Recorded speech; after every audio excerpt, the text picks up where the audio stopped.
ಬೆನ್ನು, ಕುತ್ತಿಗೆ, ತಲೆ ನೇರವಾಗಿಟ್ಕೊಳ್ಳಿ.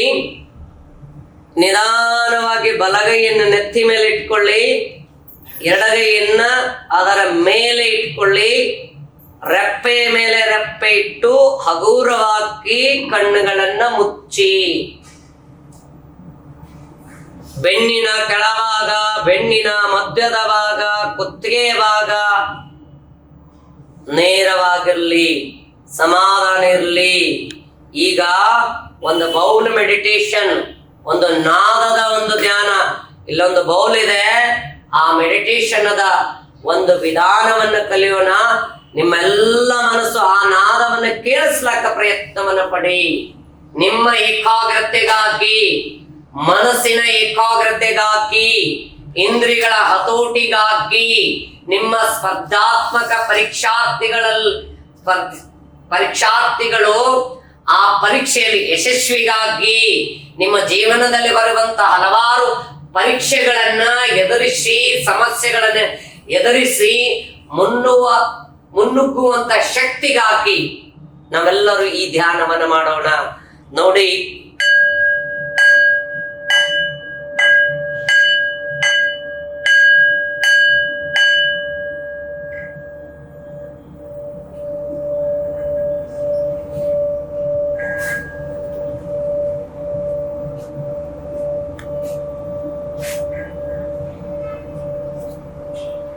ನಾದವನ್ನಷ್ಟೇ ಕೇಳಿ.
ಶಾಂತ ಸ್ಥಿತಿ, ಮಹಾಮೌನ, ವಿಶ್ರಾಂತಿ ಸ್ಥಿತಿ.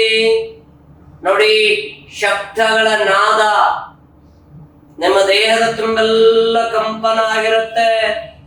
ಕಂಪನದ ವಿಧಾನವನ್ನ ಮಹಾಮೌನವಾಗಿ ಅನುಭವಿಸಿ, ಬೇರೆ ಕಡೆಗೆ ಮನಸ್ಸನ್ನ ಹರಿಸಬೇಡಿ. ನಿಮ್ಮ ಏಕಾಗ್ರತೆಗಾಗಿ ಅಭ್ಯಾಸ ಮಾಡಿಕೊಳ್ಳಿ. ಮುಖದಲ್ಲಿ ಪ್ರಸನ್ನತೆ ಇರಲಿ. ನಿಧಾನವಾಗಿ ಉಸಿರ್ತುಕೊಳ್ಳಿ, ನಿಧಾನವಾಗಿ ಉಸಿರ್ಬಿಡಿ, ನಿಧಾನವಾಗಿ ಉಸಿರ್ತುಕೊಳ್ಳಿ, ನಿಧಾನವಾಗಿ ಉಸಿರ್ಬಿಡಿ. ಈಗ ದೀರ್ಘ ಉಸಿರು ತೆಗೆದುಕೊಂಡು ಬಿಡುವಾಗ ಮಕಾರವನ್ನು ಹೇಳಿ.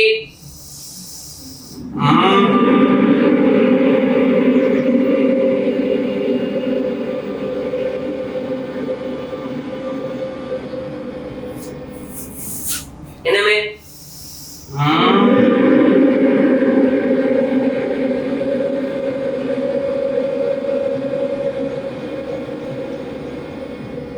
ಇನ್ನೊಮ್ಮೆ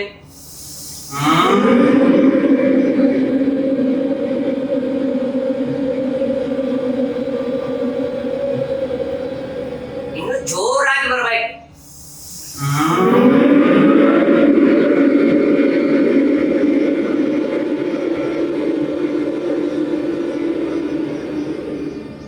ಇನ್ನು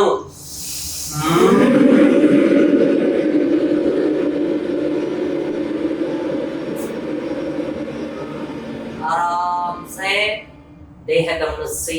ನಿಮ್ಮ ನಾದ, ನಿಮ್ಮ ಧ್ವನಿಯಿಂದ ತೆಗೆದಿರುವಂತ ನಾದದಿಂದ ಏನ್ ಚೇಂಜ್ ಆಗಬೇಕಾಗುತ್ತೆ ಅದನ್ನ ನೋಡ್ತಾ ಇರಿ. ಇನ್ನು ಅಕಾರ ಉಕಾರ ಮಕಾರ ಕಾಲಿನ ಬೆರಳುಗಳ ತುದಿ ಹಿಡ್ಕೊಂಡು ನಡುನೆತ್ತೆಯವಾಗ್ತಾನೆ ಗಮನಿಸ್ಬೇಕು.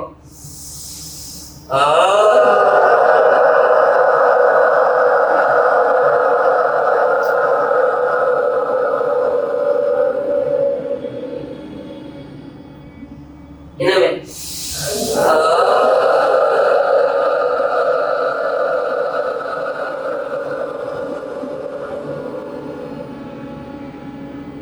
ಇನ್ನೊಮ್ಮೆ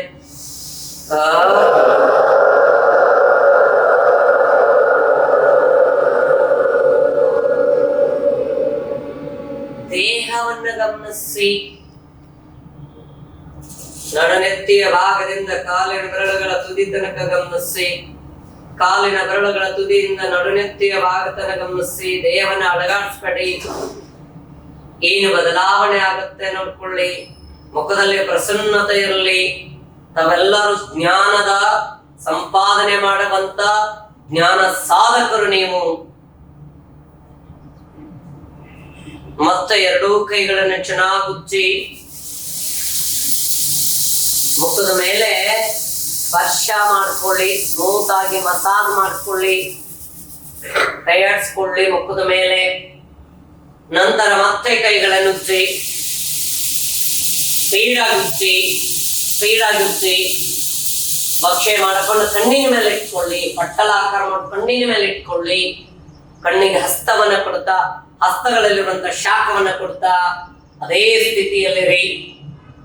ಭಕ್ಷೆ ಕಣ್ಮುಂದೆ ತೆಗೆದುಕೊಂಡು ಬನ್ನಿ. ದೂರ ಇಟ್ಕೊಳ್ಳಿ. ಕಣ್ಣುಗಳನ್ನ ಪಳ ಪಳ ಪಳ ಪಳ ವಿಶ್ರಾಂತಿ ಮಾಡ್ತಾ ಆರಾಮ್ ವಿಶ್ರಾಂತಿ ಬನ್ನಿ.